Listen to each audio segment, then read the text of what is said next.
Thank you very much. It's great to be here today. I lived in Glendale for about 10 years back in my 30s, and loved the community, and it was during my bachelor days, so I don't want to talk about it now because the wife is here. So we'll get right into the speech. My name is David Houston. I'm the CEO and co-owner of Barney's Beanery and Q's as well. And how many of you have been to Barney's before? Yeah, all right.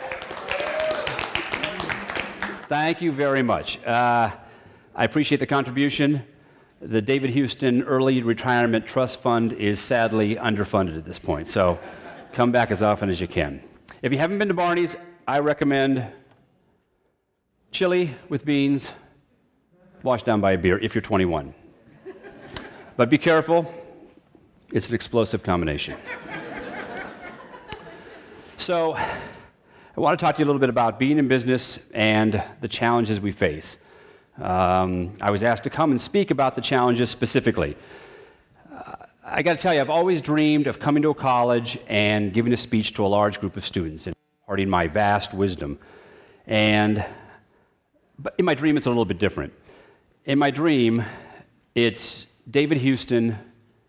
The title of the speech is David Houston, Billionaire, Adventurer, the most interesting man in the world.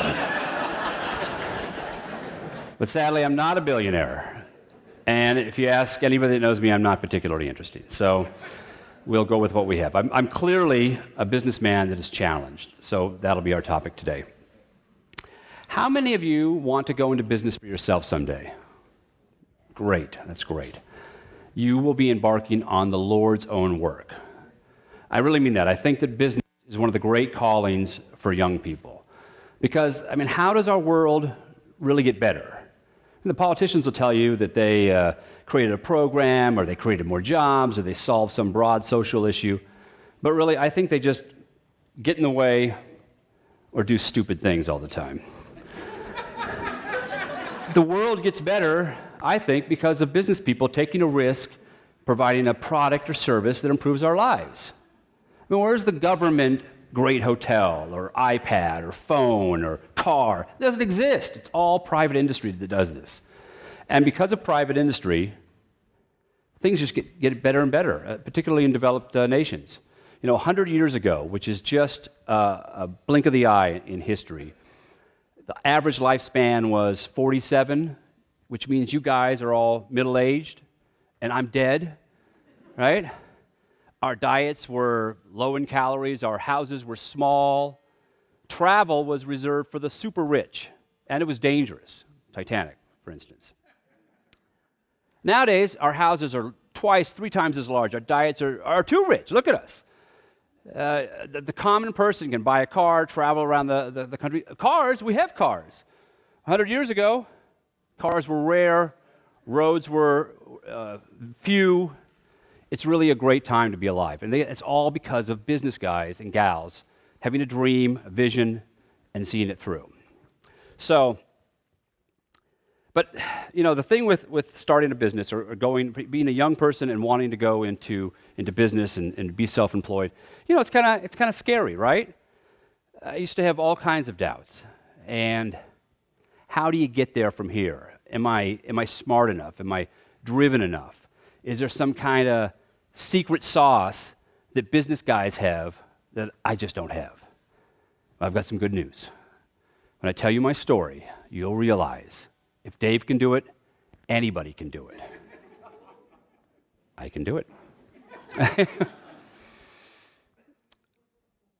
America is a super great country because where else can a guy with short attention span, limited education, no money, be more or less successfully self-employed for his entire adult life? Only in America, right? It's a great land that offers us a lot of opportunities, and we should take advantage of them. When I was a very young man, I wanted to go into business for myself, but I didn't really know what to do. I had a few jobs when I was very young and in college, but I didn't do very well at them. And to this day, I still consider myself really unemployable. So I had to go into business, but how to do so? I had no role models when I was a kid. My parents, I was adopted. My father was a career Navy man, and my mom was a musician. So the only people that came over to the house were military guys and musicians. To me, business people were bold and daring and brilliant, and I knew I was none of those things. But still, I felt the drive, the calling to go into business for myself. So I had no idea what business I'd go into, what it'd be called. I had no idea what it would be. I just knew that I had to be self-employed. And I was able to grasp one vague concept. Like the old George Harrison song, I knew this was going to take money, and I had none. So I had to begin amassing capital. At the time, I was making zero. I was making nothing per year. So I had to get a job, maybe I had to get 2 or 3 jobs, and I had to find a way to live mostly for free, to save as much money as possible. So I went down to my local college, which was CSUN at the time, and looked on the board that has living arrangements. And there's, apartments seeking roommates, or roommates seeking apartments. And then there was a small board over to the right that was live-in situations or something like that. And I looked on it, called a few numbers, and finally found a situation where I would move into this woman's house who was a single mom, had 2 kids, and I would watch her kids while she went to work, and I would do housework and yard work, and basically at 22 years old, I became a houseboy. My parents were so proud. It's exactly what I look like still. It's amazing.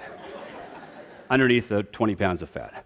So the arrangement actually had other benefits as well. The woman that I moved in with was named Barney, and she had a business called Bonnie's Cookies.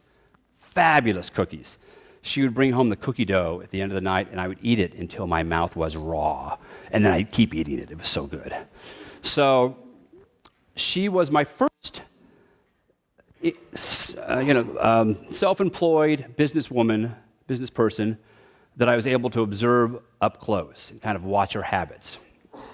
And after a while, I noticed, she's really not that much different from regular folk. She's smart, but she wasn't super smart. She worked all the time, 7 days a week. She seemed stressed out all the time, and her business seemed perched on the edge of disaster, which I was to learn later was all very common symptoms for a small business. So I lived with her about 1.5 years, and I kept thinking to myself, if she can do it, I think I can do it too, which again is my big message if I have one today. If I can do it, you can do it. So after about 1.5 years, I moved out, and during that time, I'd taken a few jobs. I was delivering cookies for her. I was doing random chores around the neighborhood for anyone who would have me, and I was also working as a mobile disc jockey. And I was able to learn some business fundamentals that I think apply to any business. So I'm going to pass them on to you right now. 1, answer the phone. Seriously. You'd be surprised how the whole thing was, we create the company. At the time, 1, there was no cell phones. 2, DJs usually had day jobs, and they DJ'd on the weekend. But I was too lazy to get a day job, and I'm unemployable. So I stayed home and answered the phone when it rang. Best beat, mobile disc jockeys. And people would open the phone book, and they'd go through it, they'd call a bunch of numbers, they'd get answering machines, and then they'd get me. And I was able to book a lot of gigs that way. It was fabulous. So competitive advantage. But answer the phone really means more than that to me. It means answer the call. If business is calling, say yes to business. It's surprising, and it's frustrating. Maybe you've had this experience. You call a business, and you want to hire them for something, and it's like they're doing you a favor or something. Like, dude, I'm trying to give you money for what you do for a living. 2, show up on time. Woody Allen famously said that showing up is 90% of success in business. And it's an exaggeration, but it's true. Showing up to me means showing up every day, 7 days a week. Maybe not for every business, but for mine, I have to be there 7 days a week. And not just for the glamorous stuff or the cool stuff or the big party or that kind of thing. It's showing up every single day and checking on all the details. I still try to get to every single restaurant, every single day, check in, see if there's anything that needs to be done. So, show up. Always be prepared is number 4. Always do the best job you can in every situation, even if you think nobody's watching and it doesn't matter, so you're not later surprised. Always carry a card. That's all there is to say about that. You got that. So, the next thing is, be prepared to adapt and change. Be ready for your life to change, in fact. You never know when it will. I wasn't ready, as usual. I was, when I was a young man in my 20s, before I got into business, I was driving around one night, and in the valley, it was a summer night, and had the windows down, and I pull up to a stop sign. There's a car next to me. I look over, there's a guy in it. He's got his windows down too. Hey, how's it going? We're the only guys on the road. And he said something back I didn't really understand. We pull away, and we kind of talking back and forth through the windows, and he says, pull over. So I pull over. Now, I don't recommend this as a networking technique. It's probably, but I started talking to this guy, and he was a very interesting guy. His name is Avi Fatal, and he would later become my business partner and best friend for the last 25 years. Avi was a recent immigrant from Israel, and he's just a few years away from his breakthrough product that he did, which was the auto shade, where he made his small but very ample fortune. And we became buddies. And this leads me to another point. And this is, the business schools don't like to hear this, but I don't believe that you should over-investigate a particular field. If you get excited about something, I got a thumbs up over there for somebody? Good. If you get excited about something and you've got the dream, you do a little due diligence, but you don't do too much. Because if you look at something long enough, you'll talk yourself out of it.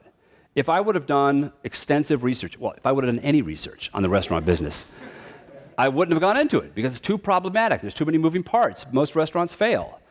But we felt excited, and we went for it. I think there's no substitute for enthusiasm and naivete in business. And in marriage, by the way. Ask anyone who's married. You got to take the leap. So we opened Q's in a warm April day, right around this time of year, in 1989 on Wilshire Boulevard. And I remember it very well. We opened the doors, you're very excited, a few customers came in, and it was a little bit too warm, actually. So I went to turn on the air conditioning, didn't work. So I crawled up to the roof, and I know nothing about air conditioning and nothing about electronics. And I remember very distinctly having this vision that this business, much like my DJ business, would require a number of skills that weren't necessarily directly related to the restaurant business as I'm trying to fix the air conditioning. In the DJ business, I had to figure out how to rewire electronic equipment on the road. I would use my teeth to strip the wires and then duct tape to roll them together and keep the thing going. I had this ancient Dodge van that I had to continually keep it going. So as a business person, you have to be able to adapt to a variety of situations that are outside of your direct focus. A lot of times, people that food guys go into the restaurant business and they fail because they're food guys. They're all about the food. But the restaurant business, like any business you'll find, is all over the place. You got to take care of this problem, and there's a fire over here, and you got to do all kinds of nonsense. So I didn't know how right I was going to be because later on I found out that there was a lot of government affairs that I had to learn about in the restaurant business. But I'll get to that in a second. So I think there's two main problems you can have in business. One, not enough customers. Two, too many customers. We had the second problem, which is the best problem to have if you have to choose one of the two problems, but it can be just as fatal as the first problem. We were swamped from the day we opened. And I look back and think about it, and I just do not know why, because the place was a mess.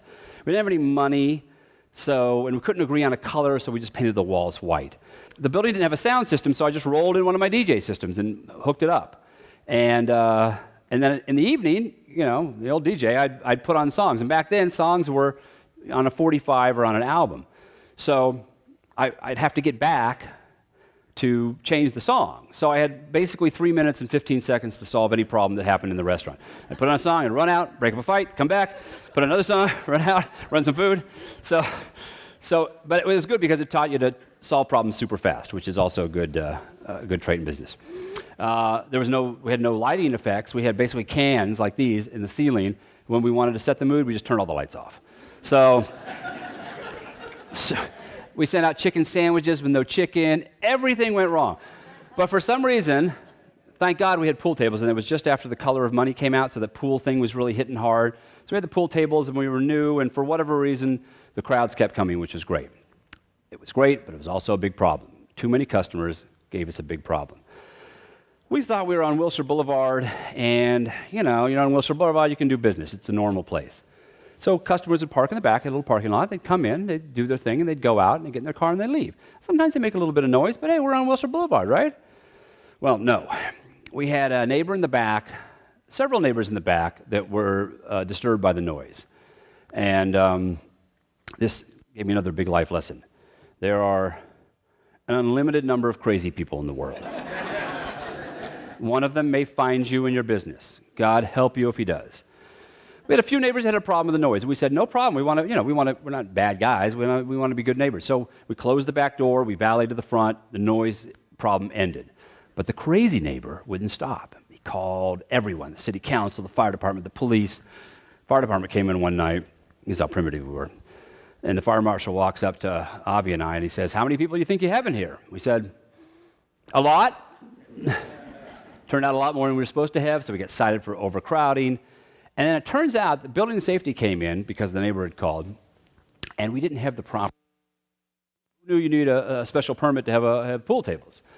So the city filed an accusation to close us down, and that's when the government affairs stuff. We tried to appease the crazy neighbor, no way. What I ended up doing finally was I took a video camera, and I would go at about 15 minutes before closing, show that there was a big crowd inside, walk down the stairs, out the back, and go stand right underneath the neighbor's window, wait 30 minutes, walk back inside, show that it had emptied out. Because crazy people always go too far. He had said that every night at 2 o'clock he's woken up.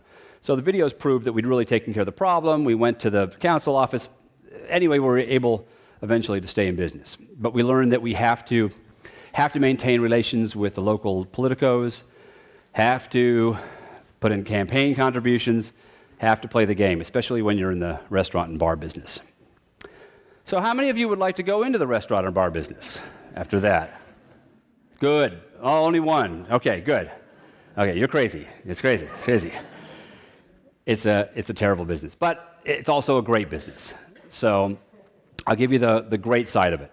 The great part of the business is you get to be around people when they're, most of the time, at their best.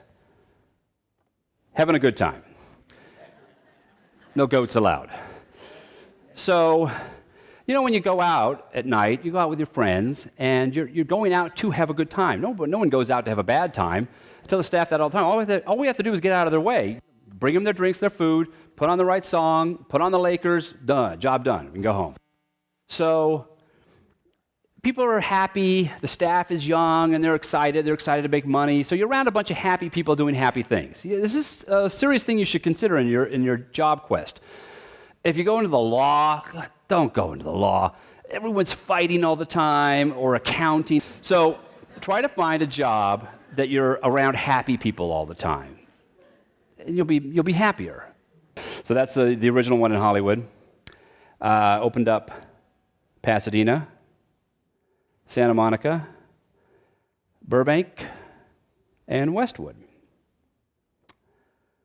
So, for all my advice about staying out of the restaurant industry, I find myself into it again. But I've really, in a way, I've spent most of my time in the restaurant business trying to get out of the restaurant business. I've come up with a product to organize your trunk. I had a scheme to have a cable channel, exotic line of computers, and all these businesses have failed, except for the one, which was I wanted to do a television show about high-performance automobiles, which I did get on the air last year, and then it got canceled after one season. So much for that. But the downside of the restaurant business is you deal with a lot of people. All problems in the world, I believe, are people problems. So if you can develop good people managing skills, you can probably rule the world. If you can't develop good people managing skills, the restaurant business is not for you. You've got a lot of staff, and the staff doesn't necessarily want to be there. I mean, they don't mind being there, but it's not their destination career. They all want to be an actress or an actor, or they want to get out of college and become a doctor, or whatever they want to do, which is all great. It's a transitionary job. Someday the big idea is going to hit you. You're sitting there and it's going to come. And when it does, you're going to need money to do it. You know, when you think of all the great companies that we live with these days, they were started by young people, generally, that had no money, but they really got launched with venture capital from guys that did have money. So a lot of guys having a lot of money out there, I don't think is a bad thing at all. I mean, we're all Americans. This is our team. I mean, if you're playing with the Bulls in '98 and Jordan's scoring 50 points, are you mad? No, it's like, oh, we're winning. We're going to win a championship here. So the more rich guys, the better. So that's my spiel on that. California is a state where the legislature cares very deeply about the citizens and the employees. And they care so much they pass about 1,000 laws a year. A bunch of those regulate small business, medium business, all businesses. And I liken them really to kind of a helicopter parent who really cares about their kid. So they hover over the kid, but what's the net result? You have a kid that feels, kills his sense of adventure and his spirit and his creativity, and that's, I think, what the state of California has done to businesses here. In general, I think anything you make more difficult and more expensive, you get less of. Make things cheaper and easier, you get more of it. California, through regulation and the litigation that follows, because if you don't follow every rule, if you don't dot every I and cross every T, you find yourself with a big fat lawsuit. Through these two things, they've made hiring people difficult, risky, and expensive. And so we have less hiring right now. About 11% unemployment, some of the highest in the country right now. So that's my spiel on that. I hate to end on a sour note. I'll take questions from you, but in general, my big message is business is great. If you want to do it, go for it. You can do it. Anybody can do it because I've done it. Thank you.